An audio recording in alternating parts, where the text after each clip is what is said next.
The scalpel bit through skin before anyone could stop her. Blood sprayed across the tile as Lena Cross drove the blade into the child's chest cavity. No anesthesia, no permission, no time. The boy's lips had already turned blue. His heart had stopped 90 seconds ago. Every doctor in the trauma bay stood frozen, staring at monitors that screamed flatline. "She's insane! Someone stop her!" But Lena didn't flinch.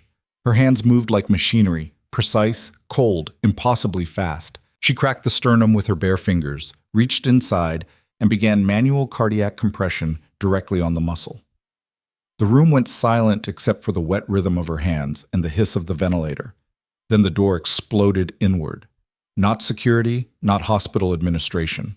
A four-star general in full-dress uniform, flanked by armed operatives in black tactical gear, stormed into the ER like they owned it. Boots hit linoleum in perfect sync. Weapons stayed low, but ready. Every eye locked onto the blood-soaked woman kneeling over the dying child.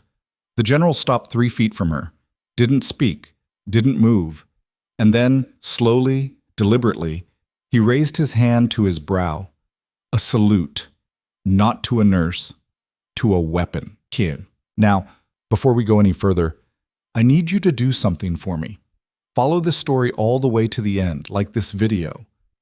Drop a comment with the city you're watching from so I can see just how far my story has traveled. Because what you're about to witness isn't just a twist, it's a reckoning. And trust me, you don't want to miss what happens next. Lena Cross had been invisible for 3 years.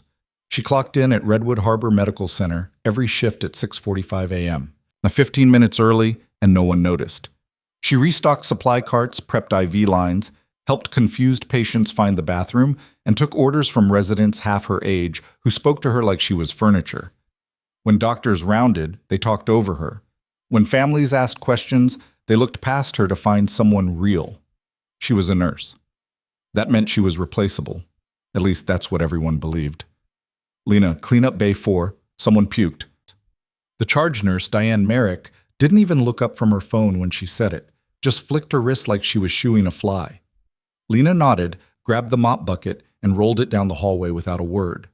Her scrubs were the same faded blue everyone else wore, but somehow on her they looked older. Worn. Forgettable. She didn't mind. Forgettable was the point.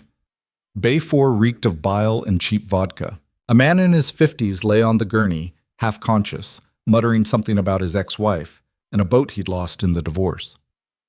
Lena cleaned the floor in silence, her movements efficient and mechanical. She'd done this 1,000 times. Vomit, blood, urine. It all looked the same after a while. She dumped the bucket in the utility room, rinsed it, and returned to the nurse's station. Diane was still scrolling through her phone. Doctor. Marcus Harlow, chief resident, golden boy, future department head, leaned against the counter nearby, flirting with one of the younger nurses. "You going to Kelsey's party Friday?" he asked, grinning. "If you're buying drinks," the nurse shot back, twirling her hair. Harlow laughed, confident, loud, the kind of guy who believed his own press. He was tall, clean-cut, with the sort of smile that probably got him through medical school without studying too hard. He glanced at Lena as she walked past, and for a split second their eyes met. His smile didn't falter, but something flickered behind it. Dismissal, maybe. Amusement. She was part of the scenery. "Hey, Lena," he said lazily. "You ever actually talk, or are you on mute?" The younger nurse giggled. Lena kept walking. She'd heard worse. She logged into the computer at the far end of the station and began updating patient charts. Her fingers moved quickly across the keyboard, entering vitals, medication schedules, notes from the last shift. It was mindless work, the kind that let her thoughts drift elsewhere. She didn't think about Harlow or Diane or any of the others. She thought about staying sharp, staying ready, because she knew something they didn't. The quiet never lasted. The ER at Redwood Harbor wasn't the worst in the city, but it wasn't the best either. It sat on the edge of the industrial district in Crestline, a mid-sized city where the highway merged with surface streets and truckers stopped for cheap food and cheaper coffee. Trauma rolled in steady: car accidents, bar fights, overdoses, construction injuries. Nothing exotic, nothing that made headlines. Most of the staff treated it like a stepping stone. Do your time, get your hours, move to a better hospital. Harlow made no secret of it. He was already lining up interviews at university medical centers, places with research budgets and marble lobbies. He talked about it constantly, like saying it out loud would make it happen faster. 2 more months, he said during a slow afternoon shift, leaning back in a chair with his feet propped on the desk. Then I'm out of this dump. Must be nice, Diane muttered, not really listening. She was counting controlled meds, her reading glasses perched on the tip of her nose. It will be. Harlow shot a glance at Lena, who was labeling blood samples at the far counter. Some people are built for better things. Others, he shrugged, letting the sentence hang. Well, you know. Lena didn't react. She capped the last vial, logged it into the system, and walked it down to the lab. When she came back, Harlow was gone. Diane was eating a granola bar. The ER hummed along, indifferent. But Lena's hands didn't shake. Her heartbeat didn't spike. She'd heard worse than Marcus Harlow. She'd survived worse than Marcus Harlow. She just didn't talk about it. The hospital had a rhythm, and Lena had learned to disappear into it. Morning shifts blurred into night shifts. Patients came and went. Some lived, some didn't. The doctors took credit for the wins and blamed nursing for the losses. That was the game. Lena didn't play it. She just watched and waited, because eventually something always broke. It started small. A fender bender on Highway 16 just outside the city limits. 2 cars, minor injuries. The ambulance brought them in around 8:30 p.m. A middle-aged woman with whiplash and a teenage boy with a sprained wrist. Routine, forgettable. But 30 minutes later, another call came in. Single vehicle rollover, Highway 16 northbound. 1 critical, 2 stable. ETA 8 minutes. Diane sighed and grabbed a fresh pair of gloves. Here we go. Lena prepped Bay 2, pulling the crash cart into position and checking the airway kit. She'd just finished when the dispatch radio crackled again. All units, be advised. Major incident Highway 16. Multi-vehicle collision with fire. Mass casualty event. Repeat, mass casualty event. The entire ER went still for half a second. Then chaos. How many? Harlow barked, suddenly appearing from the break room with a half-eaten sandwich still in his hand. Unknown, Diane said, already moving. They're saying at least a dozen vehicles, maybe more. Jesus. Harlow tossed the sandwich in the trash and started snapping orders. Get me 2 units of O-neg in every bay. I want lines ready. Where's anesthesia? On the way, someone called from the hallway. They better be. Lena moved quietly through the chaos, pulling supplies, checking equipment, making sure nothing was missing. She didn't need to be told what to do. She'd done this before. More times than anyone here would believe. Her hands worked automatically. IV kits, chest tubes, suture packs, intubation trays. She laid everything out in perfect order, then stepped back and waited. The first ambulance arrived 4 minutes later. Paramedics burst through the doors, hauling a gurney at full speed. The patient, a woman in her 30s, was screaming, her left leg twisted at an angle that made even the seasoned nurses look away. Bone fragments jutted through torn skin. Blood soaked the sheets. Compound femur fracture, possible pelvic instability, BP dropping. Get her to trauma 2. Harlow took the handoff without missing a beat, his hands already reaching for the gurney rail. They rushed her past. Another ambulance pulled up, then another, then 2 more. Within 10 minutes, the ER was drowning. A teenager with a punctured lung, an elderly man with a skull fracture, a truck driver with 3rd-degree burns across his chest and arms, the skin peeling away in sheets, a pregnant woman seizing on the gurney, her husband running alongside screaming her name. Every bay filled. Every monitor screamed. Blood smeared the floor. The smell of smoke and gasoline clung to everyone who came through the doors. And in the middle of it all, Marcus Harlow started to crack. Where the hell is ortho? His voice pitched higher, sharper. They're in surgery. They can't break scrub. Then get me someone else. I need a surgeon now. He was sweating. His hands fumbled with an intubation kit, fingers slipping on the laryngoscope. The tube went in crooked. He cursed, pulled it out, tried again. The patient's oxygen saturation dropped into the 70s, then the 60s. Harlow, one of the nurses began, her voice tight. I know, just give me a second. But he didn't have a second. The monitor flatlined. No, no, no, no!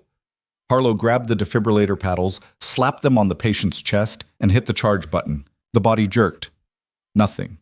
He shocked again. Still nothing. The line stayed flat. Time of death, Don't you dare call it! Harlow's voice cracked, raw and desperate. Get me, Epi! Get me! Marcus! Diane's voice cut through, steady and cold. She stood in the doorway, arms crossed. He's gone. Harlow stood there, chest heaving, staring at the body on the table. A man in his 40s. Construction worker based on the steel-toed boots. Someone's father. Someone's husband. His first loss of the night. It wouldn't be his last. Another ambulance pulled up outside. Lena worked in Bay 6, stabilizing a young woman with a collapsed lung. The patient had been conscious when she arrived, gasping for air, eyes wide with terror. Lena had inserted a chest tube in under 2 minutes, re-inflated the airway, and gotten the patient breathing again. No one had told her to do it. No one had even noticed. She'd just seen what needed to happen and made it happen. She glanced across the ER. Harlow was unraveling. Diane was managing triage, but barely. Her face was pale, her movements jerky. 2 residents were arguing over a ventilator. A nurse was crying in the corner, hand shaking too badly to start an IV. The whole place was coming apart. And then the doors opened one more time. Paramedics rushed in with a gurney. A small shape lay motionless beneath a blood-stained sheet. The lead medic, a grizzled man named Torres with 20 years on the job, looked gutted. 8-year-old male, ejected from the vehicle during impact. Blunt force trauma to the chest and abdomen. A systole for 4 minutes.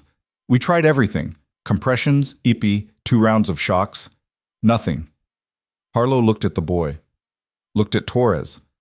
Looked at the flat line on the portable monitor. His face went blank. Bring him to Bay 1, he said quietly. They wheeled the child in. Lena watched from across the room as Harlow stood over the small body, hands hovering uselessly above the chest. He didn't move, didn't start compressions, didn't grab the crash cart sitting 3 feet away. He just stared. Harlow? Diane's voice was soft. Careful. What do you want to do? He swallowed hard. He's been down too long. So you're calling it? Harlow didn't answer. He just stood there, frozen, staring at the boy's face. The kid couldn't have been more than 8. Freckles across his nose. A superhero t-shirt torn and soaked with blood. Diane stepped closer. Marcus, I need you to... I can't. His voice was barely a whisper. I can't do this. Lena set down the clipboard in her hands. She peeled off her gloves, tossed them in the bin, and walked across the ER. Past the chaos. Past the blood. Past every person who had ever looked through her like glass. And she stepped into Bay 1. Move, she said. Harlow blinked. What? Move. Lena, he's been flatlined for... She didn't wait for him to finish. She grabbed the scalpel from the sterile tray, ripped open the boy's shirt with one hand, and drove the blade into his chest with the other. Someone gasped. Jesus Christ, stop her! But no one moved. Lena's hands were already inside the wound, fingers spreading the incision, pushing past ribs, reaching for the heart. She didn't hesitate, didn't second guess. She found the muscle, cold, still, unresponsive, and began compressing it manually, rhythmic, mechanical, perfect. Get me an internal defibrillator, she said. Her voice was calm, flat, like she was ordering coffee. No one responded. They just stared. Now. A tech scrambled. 30 seconds later, the paddles were in her hands. She placed them on either side of the heart, charged to 20 joules, and fired. The boy's body jerked. The monitor beeped, once, then again, then steady. A heartbeat. Lena pulled her hands free, grabbed a needle driver and suture, and closed the incision with terrifying speed. Her stitches were perfect, tight even, no wasted movement. She tied off the last knot, stepped back, and checked the monitor. Sinus rhythm, oxygen saturation climbing, blood pressure stabilizing. The boy's chest rose, fell, rose again. He was breathing. The room was dead silent, Harlow stared at her, mouth open, face drained of color. What the hell did you just... The doors exploded inward. Not emergency staff. Not paramedics. Soldiers. 6 of them, dressed in black tactical gear, weapons low but ready. They moved with the kind of precision that made everyone in the ER freeze instinctively. Hard faces, cold eyes. The kind of people who didn't ask permission. Behind them, a man in a formal military dress uniform, 4 stars gleaming on his shoulder, walked in like he owned the building. He was older, maybe mid-50s, with silver hair and a scar running down the left side of his jaw.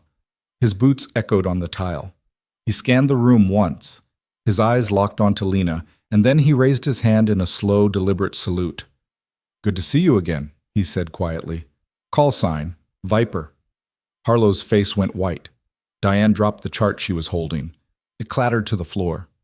Lena didn't move, didn't speak. She just stood there, blood on her hands, eyes locked on the general. One of the soldiers stepped forward. "Ma'am, we need you to come with us." "I'm working," Lena said. "Not anymore." The general's voice was firm but not unkind. "This is priority 1. National security. I have patients. They'll survive." He glanced at the boy on the table. "Thanks to you." Lena looked at the child. His chest was rising and falling steadily now. Color was returning to his face. She'd done what she came to do. She turned to Diane. "Make sure he gets to ICU. Watch for internal bleeding. If his pressure drops, page surgery immediately." Diane just nodded, too stunned to speak. Lena stripped off her gloves, tossed them in the bin, and walked toward the door. The soldiers parted to let her through. The general fell into step beside her. "We've been looking for you," he said quietly. "I wasn't hiding. Could have fooled me." He gestured toward the ER. "Playing nurse? That's beneath you. It kept me sharp." "Sharp isn't the problem." His voice dropped. "We need you because someone you thought was dead isn't." Lena stopped walking. Her jaw tightened. "Who?" "Victor Kane." The name hit her like a punch to the chest. She didn't show it, didn't flinch, but something cold and sharp coiled in her gut. "Kane's dead," she said. "I watched the building come down." "So did we. Turns out he walked out 3 hours before the strike." The general's face was grim. "He's been operating under deep cover for 18 months, selling intelligence, breaking soldiers, and now he's got one of ours." "Who?" "Lieutenant David Rains, your old spotter." Lena's breath caught, just for a second, then she locked it down. Rains. The kid who'd saved her life in Fallujah. The one who'd carried her 4 miles through enemy fire with a bullet in his leg. She'd put him in for a Silver Star. Last she heard, he'd made lieutenant and transferred to a Black Ops unit. Where is he? Somewhere in the Cordova Mountains. Kane's running a private interrogation site. No official record, no oversight. He's breaking reins for information, and when he's done, he'll sell what he learns to the highest bidder. Lena's hands curled into fists. How long has Kane had him? 72 hours. That was a lifetime. She knew what Kane was capable of. She'd seen his work firsthand. He didn't just break people, he dismantled them, piece by piece, until there was nothing left. "I want a team," she said. "You'll have one. Best we've got." "I want full autonomy, no oversight, no interference." The general hesitated. "Lena, those are my terms." He studied her for a long moment. Then he nodded. "Done." Lena turned and walked toward the exit. Behind her, the ER was still in chaos. Harlow was standing in the middle of Bay 1, staring at the space where she'd been. Diane was on the phone, probably calling administration. The other nurses were whispering, wide-eyed. None of it mattered. Lena pushed through the doors and stepped into the night. A black SUV was waiting at the curb, engine running. She climbed in. The general slid in beside her. The door shut and the vehicle pulled away. "We've got a safe house 40 minutes from here," the general said. "Full briefing, gear, intel, everything you need." Lena didn't respond. She was already running scenarios in her head. Entry points, extraction routes, kill zones. "You good?" the general asked. "I will be." He reached into his coat and pulled out a small black case. He opened it and handed it to her. Inside was a knife, custom made. Carbon fiber handle, titanium blade. She recognized it immediately. It had been hers. Thought you might want this back, he said. Lena took the knife, tested the weight, flipped it once. Muscle memory kicked in. It felt like coming home. One more thing, the general said. Kane knows you're alive. He's expecting you. Lena smiled. It wasn't a kind smile. Good, she said. That'll make it easier. The safe house was a nondescript ranch-style building 20 miles outside Crestline, tucked behind a grove of oak trees. No signs. No lights. Just gravel driveway and a chain-link fence. The SUV pulled up and Lena climbed out. Inside, the place was all business. Maps on the walls, computer terminals, weapons racks. A team of analysts sat at a table in the corner, sorting through satellite imagery. They looked up when she walked in, then quickly looked away. Conference rooms this way, the general said. She followed him down a narrow hallway into a small room with a projector screen and a metal table. A man in tactical gear stood waiting, mid-30s, buzz cut, scar across his knuckles. This is Captain Reese, the general said. He'll be running your tactical support. Reese extended a hand. Lena shook it. His grip was firm. Heard a lot about you, Reese said. Don't believe half of it. He smiled. I'm believing all of it. The general pulled up a map on the projector. It showed a mountain range, dense forest, a single structure marked in red. This is the target, he said. Former mining facility. Abandoned 15 years ago. Kane's been using it as a black site. No utilities, no road access. Helicopter only. Defenses? Lena asked. Motion sensors, armed guards. Estimate 12 to 15 hostiles. Kane himself is inside. And Rains? We believe he's being held in the lower levels. Interrogation rooms. We don't have eyes inside, so we're going in blind.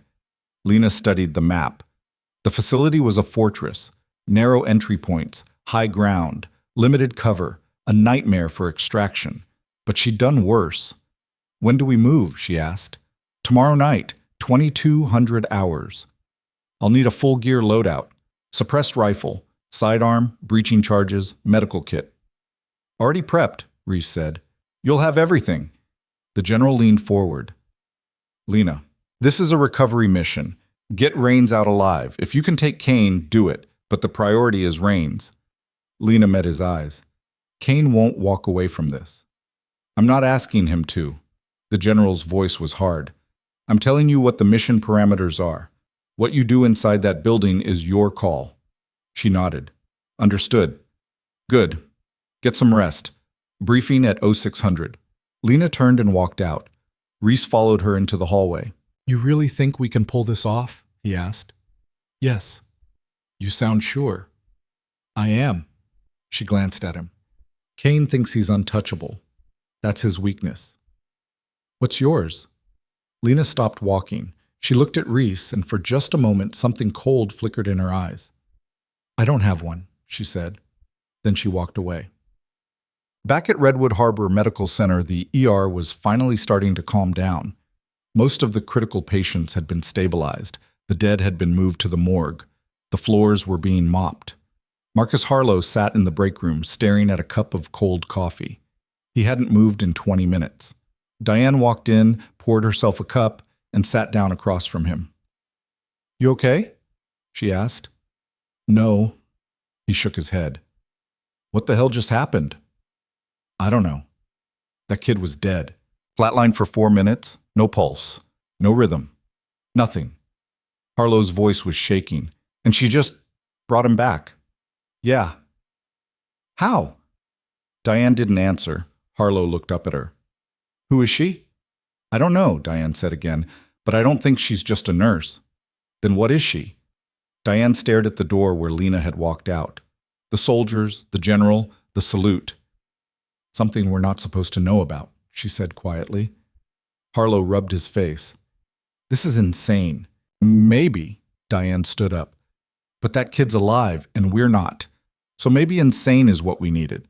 She walked out, leaving Harlow alone with his cold coffee and the memory of Lena's hands inside a child's chest, moving like she'd done it 1,000 times before.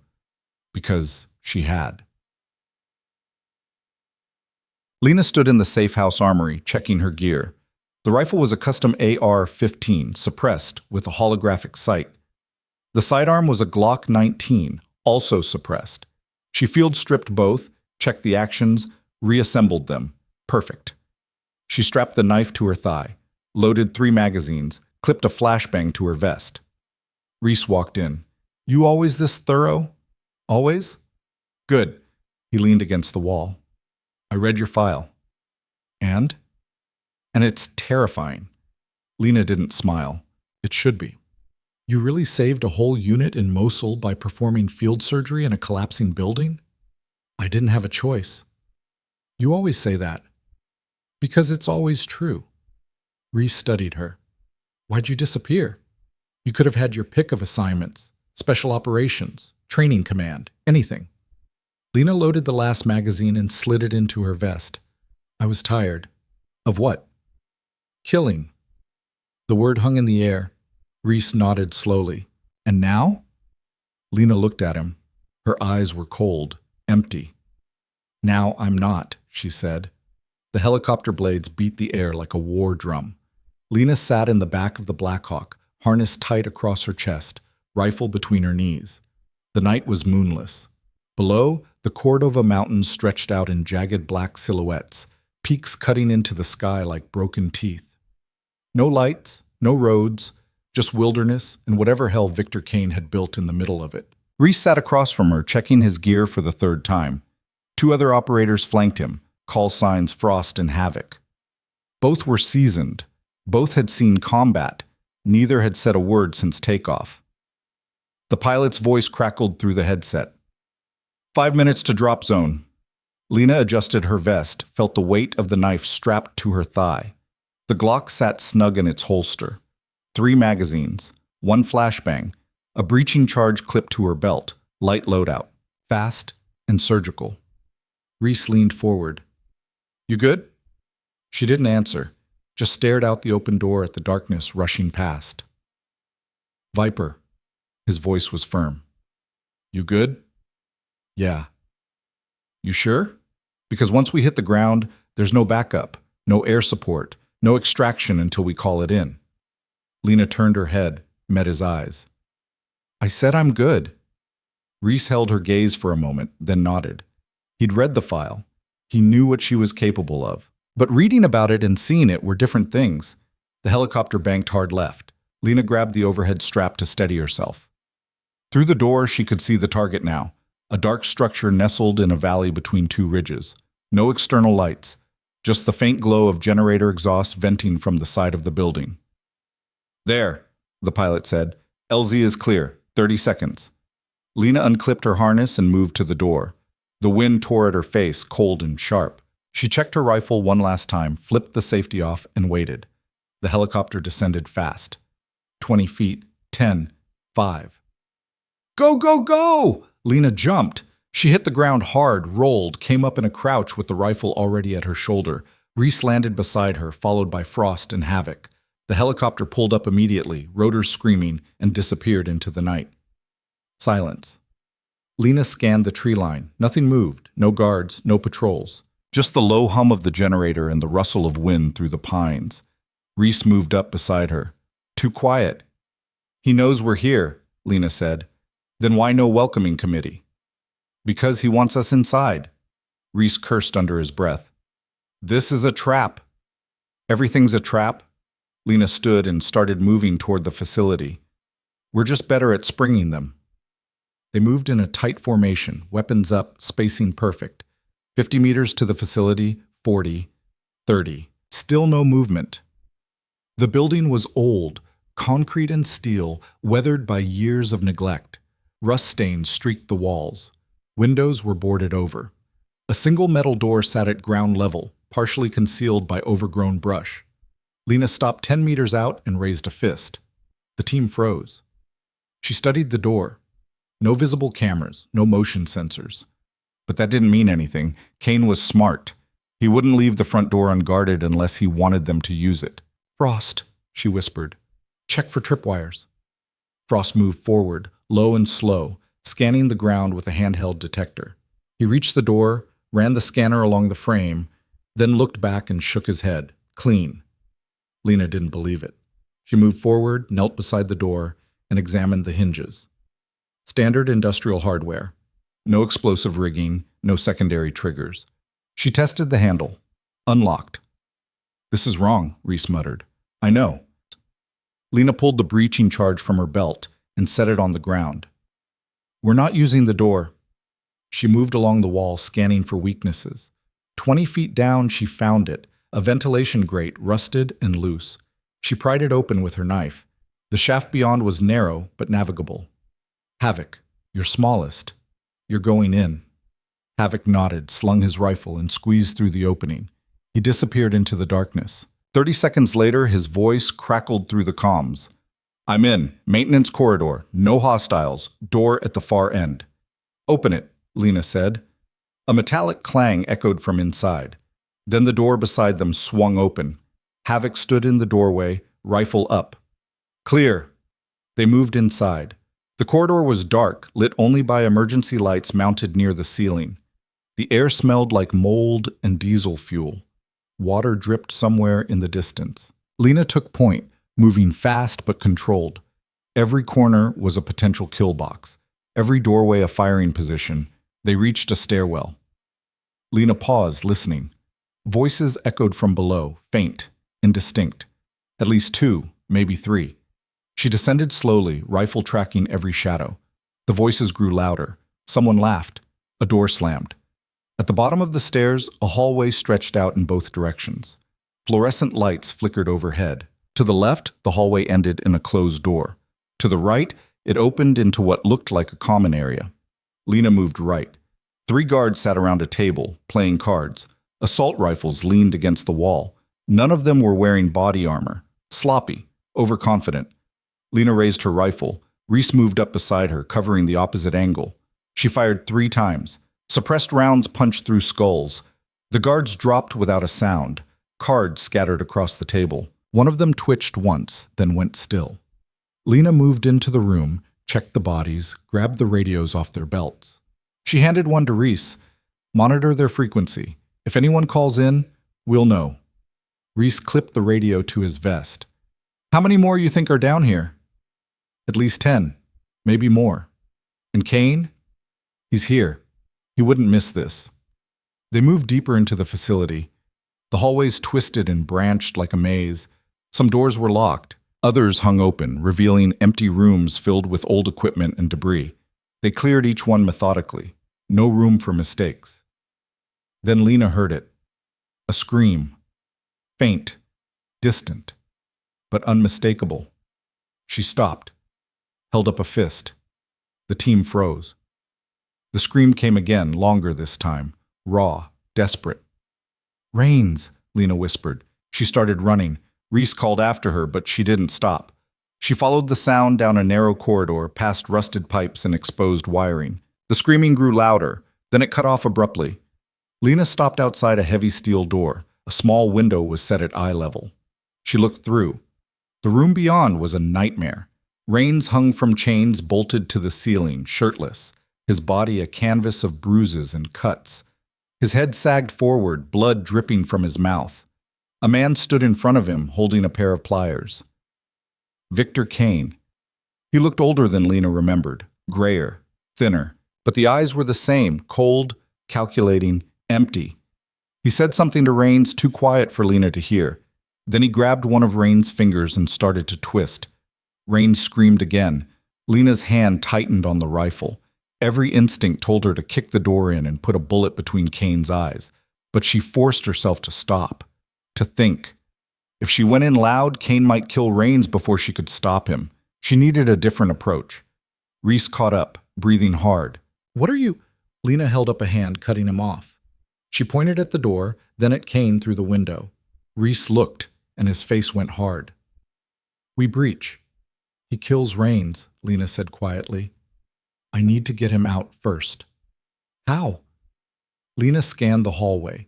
10 feet down, another door stood ajar. She moved to it, looked inside. A storage room. Shelves lined with medical supplies, ration boxes, and a white coat hanging on a hook. She grabbed it, pulled it on over her tactical vest. It was too big, but it would work. She handed her rifle to Reese. "What are you doing?" he hissed. "Getting creative." She walked back to the steel door and knocked. The room went silent. Footsteps. Then the door cracked open. A guard stood there, rifle in hand, eyes suspicious. "What?" he barked. Lena kept her face neutral. "Kane sent for me. Said the subject needed medical attention." The guard frowned. "He didn't say anything?" "You want to tell him you delayed treatment?" Lena's voice was calm, cold. "Be my guest." The guard hesitated. Behind him, Kane's voice called out. "Who is it?" "Some doctor," the guard said over his shoulder. "Says you sent for." A pause. Then Kane appeared in the doorway. He looked at Lena, eyes narrowing. For a long second she thought he'd recognize her, that the whole thing would fall apart before it started. But Kane just smiled. "About time. Get in here, he's bleeding out." He turned and walked back into the room. Lena stepped inside. The door closed behind her. Reins hung limply from the chains, barely conscious. His breathing was shallow, ragged. Blood pooled on the floor beneath him. Kane stood beside a metal table covered in tools, pliers, knives, a blowtorch. "Patch him up," Kane said, not looking at her. "I need him talking for at least another 6 hours." Lena set down the medical kit she'd grabbed from the storage room. She opened it slowly, scanning the contents. Bandages, antiseptic, sutures, and a scalpel. She moved toward Reins, pulled on a pair of gloves. His eyes fluttered open. He looked at her confused. Then recognition hit. His eyes went wide. Lena shook her head slightly. Not yet. She began cleaning the worst of his wounds, working quickly but carefully. Kane paced behind her, talking to himself. 6 hours, he muttered. "That's all I need. 6 hours and I'll have every access code, every contact, every safe house. They'll pay millions for this." Lena's hand found the scalpel. "You know what's funny?" Kane continued. "They sent you people to rescue him, like I wouldn't see it coming, like I haven't been 3 steps ahead this entire time." Lena turned, scalpel hidden in her palm. "You talk too much." Kane stopped pacing. He looked at her, really looked at her for the first time, and then he knew. "You!" Lena drove the scalpel into his throat. Kane staggered back, hands grabbing at the wound. Blood sprayed between his fingers. He tried to scream, but only a wet gurgle came out. Lena moved fast. She grabbed the keys from Kane's belt and unlocked Rain's chains. He collapsed, and she caught him, lowered him to the floor. "Stay down," she said. The door burst open. The guard from earlier rushed in, rifle raised. Lena threw the scalpel. It buried itself in his right eye. He dropped like a stone. She grabbed his rifle, checked the magazine, and moved to the door. Voices echoed from the hallway. Running footsteps. They knew. "Reese," she said into the comms, "I'm blown. Get ready. Copy. We're coming to you." Lena pulled Reins to his feet. He could barely stand. She slung his arm over her shoulder and half-carried, half-dragged him toward the door. Gunfire erupted in the hallway. She shoved Reins behind the metal table and returned fire. 2 guards went down. A third ducked back around the corner. "Frost, Havoc, where are you?" "North corridor, moving to your position. Contact front." More gunfire. Shouting. An explosion rattled the walls. Lena reloaded, fired again. The guard around the corner fell. She grabbed Reins and moved into the hallway. Reese appeared at the far end, rifle blazing. Bodies littered the floor. "Go, go, go!" he shouted. They ran. More guards poured in from side corridors. Bullets tore chunks out of the concrete walls. Lena fired without stopping, barely aiming, trusting muscle memory. 1 guard, 2, 3.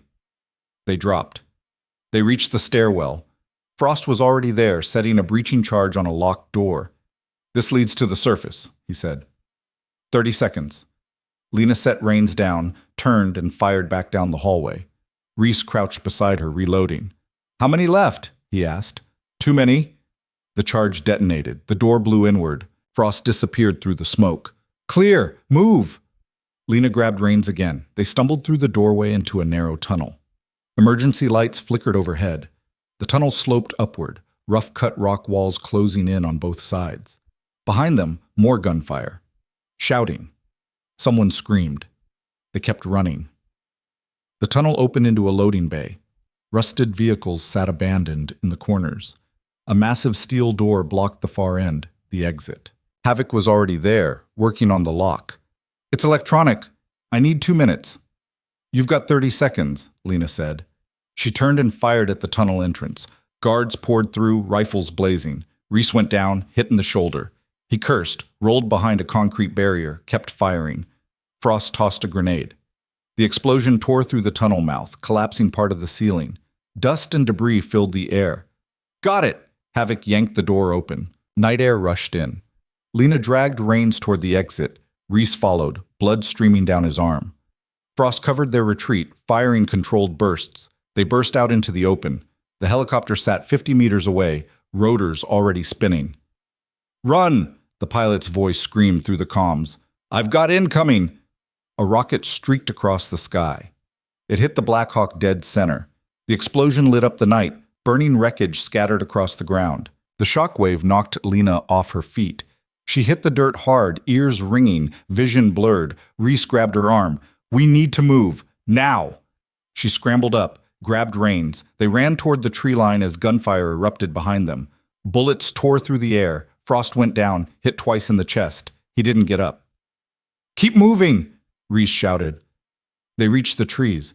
Lena kept running, branches whipping her face, roots trying to trip her. Rains was dead weight now, barely conscious. Her lungs burned. Her legs screamed. Behind them, searchlights swept through the forest. Dogs barked. Men shouted orders. They weren't going to make it. Reese stopped, breathing hard. Blood soaked his entire left side now. We need to split up, draw them off. No, Lena said. It's the only way. I said no. Viper, listen to me. We stay together. Reese looked at her, and something passed between them. Understanding, acceptance. He nodded. They kept moving, slower now. Rains had stopped responding completely. Lena checked his pulse, thready, weak. He needed a hospital. He needed it an hour ago. The forest thinned. Ahead, Lena could see a rocky outcropping. Maybe defensible. Maybe not. But it was something. They reached it. Lena lowered Rains to the ground, checked his wounds. The bleeding had slowed, but his skin was cold, clammy. Shock was setting in. How is he? Reese asked. Dying. Can you stabilize him? Not here. Not with what I have. Reese looked back at the forest. The searchlights were getting closer. How long do you think we have? 5 minutes? Maybe less. He nodded, checked his rifle. 3 rounds left. He ejected the magazine, looked at it, laughed bitterly. Hell of a way to go out. We're not out yet. Viper, I said we're not out. Lena grabbed the radio she'd taken from the guard earlier. She switched to the emergency frequency and keyed the mic. Broken arrow. Broken arrow. This is Viper. Grid reference 794321. I have 1 critical casualty and 1 wounded operator. Request immediate extraction. Static. She tried again. Broken arrow. Anyone on this net? We are under fire and need immediate... A voice crackled through. Viper, this is Warhammer 6. We read you. Extraction inbound. ETA 12 minutes. We don't have 12 minutes. Make them count. Warhammer 6 out. Lena tossed the radio aside. 12 minutes. They'd be dead in 5. The searchlights broke through the trees. Voices called out in the darkness. Getting closer. Reese moved to the edge of the outcropping, rifle ready. When they come, I'll hold them as long as I can. You take Rains and run. That's not happening. It's the only way he survives. You don't get to make that call. Someone has to. Lena grabbed him by the vest, yanked him around to face her. You don't get to die for me. Not tonight. Not ever. We clear? Reese stared at her. Then he smiled, blood on his teeth. Clear. The first guard stepped into view. Lena shot him. Then all hell broke loose. Muzzle flashes lit up the forest. Bullets ricocheted off the rocks. Lena and Reese fired back, controlled bursts, making every round count. 3 guards went down. 4. 5. But more kept coming. Lena's rifle clicked empty. She dropped it, drew the Glock, fired until the slide locked back, reloaded, fired again. A guard made it to the outcropping. Lena kicked him in the face, grabbed his rifle, shot 2 more behind him. Reese was down to his sidearm now. He fired methodically, each shot precise, but blood loss was catching up. His hands shook. His aim wavered. Reese! He went down. Lena caught him, lowered him beside Rains. He'd been hit again, stomach, high and center, bad. I'm good, he gasped. Keep fighting. But he wasn't good. Lena could see it in his eyes. He had minutes. She turned back to the fight. 5 guards left. Maybe 6. She fired, dropped 2, reloaded, dropped another. The rifle jammed. She threw it at the nearest guard, drew her knife, and charged. The blade went into his throat. She yanked it free, spun, slashed across another guard's face. He screamed, stumbled back. She kicked his knee, heard it snap, stabbed down into his chest. 2 left. They rushed her together. She sidestepped the first, slashed his hamstring. He went down. The second tackled her. They hit the ground hard. He was bigger, stronger. His hands closed around her throat. Lena drove the knife into his armpit. Twisted. He gasped, loosened his grip. She shoved him off, yanked the knife free, and cut his throat. Silence. She lay there for a moment, breathing hard, staring up at the stars. Then she forced herself up, checked the perimeter. No more guards. Not yet. She crawled back to Reese and Rains. Reese was unconscious. Rains wasn't much better. She checked their pulses, both still alive, barely. In the distance, she heard the sound of rotors, the extraction. She keyed the radio. Warhammer 6, this is Viper. I have 2 critical casualties. Where are you? 3 minutes out, pop smoke. Lena grabbed a smoke grenade from her vest, pulled the pin and threw it. Red smoke billowed into the night. The helicopter appeared over the trees, a massive Chinook with door gunners on both sides. It descended fast, rotors kicking up dirt and debris. The moment it touched down, a team of medics jumped out. They ran to Lena, grabbed Rains and Reese, and carried them to the helicopter. Ma'am, you need to come with us. Wait! Lena turned back to the forest. Something was wrong. She could feel it. Then she saw him. Victor Kane stepped out of the trees, 50 meters away. The scalpel wound in his throat had been wrapped with a crude bandage, blood soaking through. He held a pistol in one hand, aimed directly at her. Surprise, he rasped. Lena reached for her knife. It wasn't there. She'd left it in the last guard. Kane smiled. Blood stained his teeth. 3 years, Viper. 3 years I thought you were dead. And here you are, playing nurse. You should have stayed dead. So should you. He fired. The bullet hit Lena in the chest, punched through her vest, knocked her off her feet. She hit the ground hard, couldn't breathe. Blood filled her mouth. Kane walked closer, slowly, savoring it. You cost me everything, he said. My career, my reputation, my life. And for what? Some misguided sense of justice? Lena tried to move, couldn't. Her body wouldn't respond. Kane stood over her, aimed the pistol at her head. Any last words? Lena spat blood. Yeah, duck. Kane frowned. The door gunner opened fire. 50 caliber rounds tore Kane apart. He didn't even have time to scream. 1 second he was standing, the next he was scattered across the ground in pieces. The medics grabbed Lena, dragged her to the helicopter. She was lifted inside, laid on a stretcher. Someone cut open her vest, started working on the wound. She's bleeding out. Get me pressure. BP's dropping. Stay with us, ma'am. The helicopter lifted off. Through the open door, Lena could see the facility burning in the distance, smoke rising into the night sky. The mission was over. But the pain wasn't. She closed her eyes. When she opened them again, she was in a hospital. White walls, fluorescent lights, the steady beep of a heart monitor. A man sat in the corner, the general. He stood when he saw her awake. Welcome back, he said. Lena tried to speak. Her throat was dry, raw. The general poured water from a pitcher, held the cup to her lips. She drank. Rains? She managed. Alive. Critical but stable. He'll make it. Reese? The general's face tightened. Didn't make it. Bled out on the flight. Lena closed her eyes. Another name for the list. Another ghost. I'm sorry, the general said. She didn't respond. Kane's dead. The facility's been destroyed. Every piece of intel he had is gone. You did good, Viper. I lost 2 operators. You saved 1. And you eliminated a threat that's been on our radar for 18 months. That's a win. Lena opened her eyes, looked at him. Doesn't feel like one. The general nodded, sat back down. It never does. They sat in silence for a while. Then the general spoke again. We recovered something from the facility. Thought you should see it.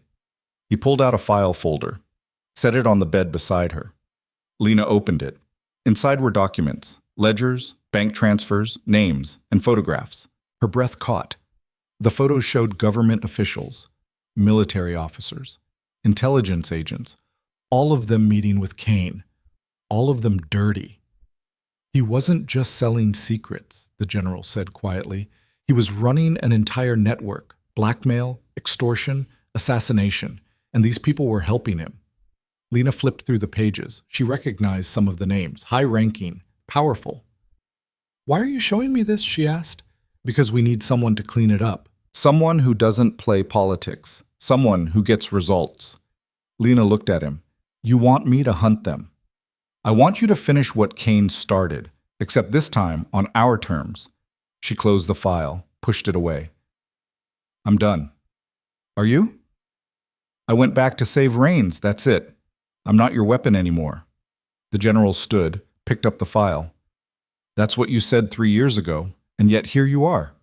He walked to the door, stopped, looked back. "When you're ready," he said, "you know where to find me." Then he left.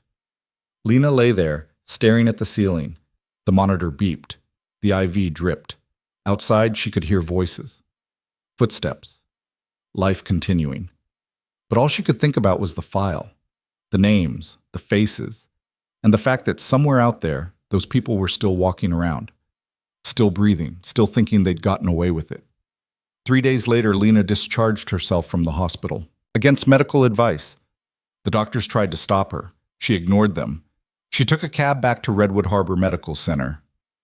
Walked through the doors like nothing had happened. Diane looked up from the nurse's station. Her face went pale. "Lena? I'm back." "But we heard." "I'm back," Lena repeated. She picked up a clipboard, checked the patient board. "What do you need?" Diane just stared at her. Marcus Harlow appeared from one of the exam rooms. He froze when he saw Lena. "You," he said. His voice was quiet, different. "You're the one. From that night, the one who—" "Saved the kid," Lena finished. "Yeah." Harlow walked closer, stopped a few feet away. He looked like he wanted to say something, ask something, but the words wouldn't come. Finally, he just nodded. "Welcome back." He walked away. Lena went to work. But that night, alone in her apartment, she opened her laptop, pulled up an encrypted connection, entered a password she'd sworn she'd never use again. The screen flickered. A secure channel opened. She typed, "I'm in." 3 seconds later, a reply appeared. "Good. First target sent. Eliminate." A file downloaded. Lena opened it. A photograph.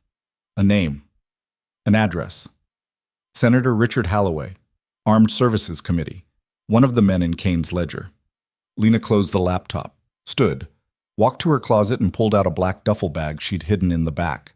Inside, weapons, documents, equipment she'd kept just in case, because deep down, she'd always known. She was never getting out. The phone on her nightstand buzzed. Unknown number. She answered. "Did you get the file?" The general's voice. "Yeah." "Any questions?" Lena looked at the photograph of Senator Halloway, smiling, confident, untouchable. "When do you want it done?" she asked. "Yesterday." She hung up, grabbed the duffel bag, and walked out into the night, because some people thought being powerful meant you were protected. They were about to learn how wrong they were. Senator Richard Halloway lived in a gated estate 40 miles outside Washington. 20 acres, private security, cameras on every corner, the kind of place designed to keep people like Lena out. She'd been watching it for 3 days. The routine never changed. Halloway left for the Capitol at 7:15 every morning. Black SUV, 2 security officers. He returned between 8 and 9 at night. Same vehicle, same officers. Weekends he stayed home, occasionally hosting dinner parties for other politicians and lobbyists. Tonight was Friday. A party was scheduled. Lena sat in a rental car half a mile from the estate, laptop open on the passenger seat. She'd tapped into the security system 2 days ago, an embarrassingly simple hack given how much Halloway probably paid for it. The cameras showed guests arriving, expensive cars, designer suits, fake smiles. She checked her watch. 9:30. The party would go until midnight, maybe later. Plenty of time. She closed the laptop, grabbed the duffel bag from the back seat, and stepped out into the night. The perimeter fence was 12 feet high, topped with decorative ironwork. No razor wire, no electric current, just for show. Lena scaled it in under 10 seconds, dropped into the manicured garden on the other side. She moved through the shadows, avoiding the camera sightlines she'd memorized. The main house blazed with light and music. Through the windows, she could see people drinking champagne, laughing, congratulating each other on whatever corrupt deals they'd closed that week. Holloway stood near the fireplace holding court. He was older than his official photos suggested, early 60s with silver hair, and the kind of tan that came from golf courses, not real work. He gestured animatedly while talking, and the people around him nodded like everything he said was brilliant. Lena reached the east wing of the house, a service entrance used by catering staff. She picked the lock, slipped inside. The hallway was empty. Muffled conversation and music drifted from the main rooms. She moved quickly, climbing a narrow staircase to the second floor. Holloway's office was at the end of the hall. She'd seen him use it through the security feeds. The door was locked. She picked it, went inside, closed it behind her. The office was exactly what she expected. Dark wood, leather furniture, shelves lined with books that had probably never been read. A mahogany desk sat near the window, papers scattered across the surface. Lena crossed to the desk and began searching. Bank statements, meeting schedules, correspondence with other senators. Nothing incriminating, nothing that directly tied him to Kane. She opened the drawers. More nothing. Then she found the safe. It was built into the wall behind a painting, a cliché but effective. She pulled out a small electronic device, attached it to the safe's keypad, and waited while it ran through combinations. 3 minutes later, the safe clicked open. Inside, cash, passports, jewelry, and a leather-bound ledger. Lena pulled it out, flipped through the pages. Dates, locations, amounts, and names, dozens of them. Government contracts that had been awarded to companies owned by Kane's network. Payments made to offshore accounts. Evidence of a conspiracy that went deeper than she'd imagined. She photographed every page with her phone, then put the ledger back exactly as she'd found it. That's when she heard footsteps in the hallway. She froze. The footsteps stopped outside the door. A voice, male, annoyed. "I told you, I'll have the report ready Monday. Stop micromanaging." Holloway. The door handle turned. Lena moved. She crossed the room in 3 silent steps, pressed herself flat against the wall beside the door. Her hand went to the knife on her thigh. The door opened. Holloway walked in, phone pressed to his ear, not looking. "No, I don't care what the committee thinks. They'll vote however I tell them to." Lena grabbed him from behind, one hand over his mouth, the other pressing the knife to his throat. Holloway's phone clattered to the floor. His eyes went wide. "Don't move," Lena whispered. "Don't scream. Not if you understand." He nodded. She kicked the door shut, locked it, kept the knife pressed to his throat. "Victor Kane," she said quietly. "You worked with him." Holloway tried to shake his head. The knife pressed harder. A thin line of blood appeared. "Don't lie to me. I have the ledger. I have the bank records. I know everything." Holloway swallowed. His voice came out as a croak. "Who are you?" "Someone Kane underestimated. If you kill me, they'll hunt you down. My security is downstairs getting drunk. No one's coming." Lena turned him around, shoved him into the desk chair. She kept the knife visible. "You're going to tell me everything, every name in Kane's network, every operation, every dirty deal." "I don't know what you're—" Lena grabbed his hand, pressed the tip of the knife against his index finger. "I can make this last hours. Or you can talk now." Holloway stared at the knife, at her. Something in his eyes shifted, calculation replacing fear. "You're military," he said. "Black ops. That means you have rules, oversight. You can't just kill a sitting senator." Lena drove the knife through his hand, pinning it to the armrest. Holloway screamed. Lena clamped her other hand over his mouth, muffling the sound. "I don't have rules anymore," she said. "Now talk." He talked.